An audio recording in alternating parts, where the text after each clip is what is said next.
Once in a quaint village, there lived a young artist named Maya. She was passionate about painting and dreamed of showcasing her work in the nearby town's art exhibition. However, Maya faced constant criticism from the villagers who doubted her abilities. Undeterred, Maya continued to create beautiful art, pouring her heart into each piece. One day, a wise old woman named Elena noticed Maya's talent and encouraged her to pursue her dreams despite the negativity around her. Inspired by Elena's words, Maya decided to submit her paintings to the exhibition.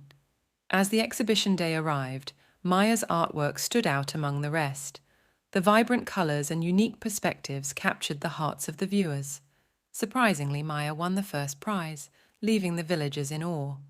The morale of the story is that true passion and perseverance can overcome skepticism and criticism.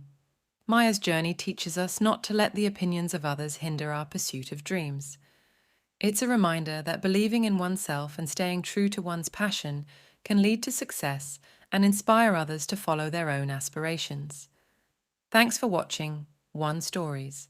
Like and share to your loved ones. Thank you.